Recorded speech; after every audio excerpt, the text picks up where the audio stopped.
Open up for questions. Why the Hawks? Why the Hawks? Ranked number 10, BCS poll number 10.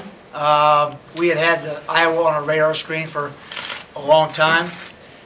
We had a very positive experience with the Hawkeye Nation and Iowa back in our 2003 game. We're very impressed with them. It's been a very special season. Quite frankly, it's very similar to your team back, the 2002 team. The chemistry was very strong, overcame a lot of adversity. Obviously, a lot of last-minute wins, nail-biters. But we had a track record with the Hawkeyes. Thought very highly of you all. We were very glad that you were available to us when that selection came up, and looking forward to having you on January the 5th. Were you surprised kind of when Iowa was available at your pick? A little bit. We were hoping that Iowa would be available, and they were, but we weren't sure how the Fiesta Bowl was going to select.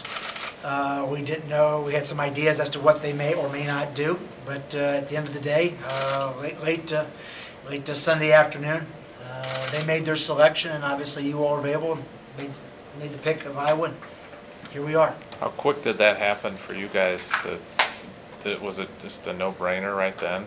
It was you all were the team that we wanted to come down to Miami. Obviously, like I said before, we had a track record with you all there. You were available, and we're just waiting to see what the Fiesta Bowl did, and they picked TCU and Boise State, and so I was available, made the selection. How do you think this game will sell in Miami?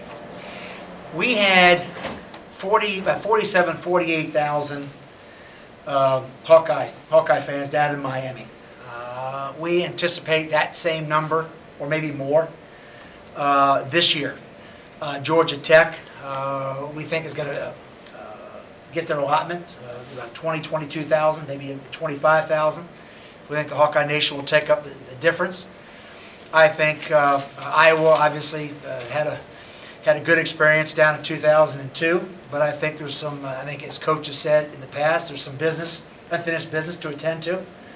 So I think the coach has made it very clear that he'd very much like to have he's looking for his first BCS win. I think he'd like to have it sooner than later, and it very well may happen on January the 5th. And I think the Hawkeye Nation is expecting the same. So we think it'll be very well attended by the Hawkeye Nation, no question. How much Penn State talk was there with the Orange Bowl? They were in the conversation, but basically you all took care of business up in the Happy Valley. Mm-hmm. You were higher ranked, so from our perspective, Iowa was always on the front burner with us, and their discussion topic, as a lot of teams were. Mm-hmm. But at the end of the day, you were available, and we went with Iowa. What can fans expect different this year at the Orange Bowl as opposed to back in 2003? We talked about that a little bit earlier. The first time the Hawkeye Nation came down and you all overwhelmed the state of Florida with 48,000 folks, we were a little bit overwhelmed. Obviously, the Hawkeye Huddle, you had 25,000 people there. It was our first experience with the Hawkeye Nation. We now have that experience under our belt. We have, from a planning perspective, we have really a couple things. A, the stadium will have undergone a $500 million renovation, which was not done when you all were there in 2003. It has now been completed. I think the Hawkeye fans will thoroughly enjoy the amenities there. We have the Fan Fest, which is going to be held on January the 4th. It is going to be in Bayfront Park. It is probably our premier location, all of Miami-Dade County. It is right on Bayfront Park. It is right on Biscayne Bay. We have really made that a premier event. We got a lot of our feedback from the Hawkeye fans from a couple years ago as to how to make our events better. The Fan Fest was one of them.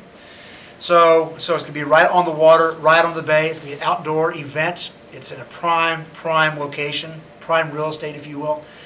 So those are the kind of things that we've done for the Hawkeyes to kind of juice up our events, and we really think you're going to have a great time down there. Do the Bulls talk to each other? Were you talking with the Fiesta during the week?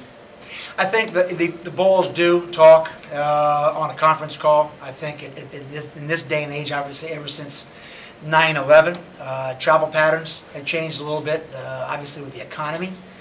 There are, each conference, each bowl has their conference tie-ins. There are a lot of large picks. So I think they do talk, they don't share what they're going to do, but they do talk about, for lack of a better term, what-if scenarios.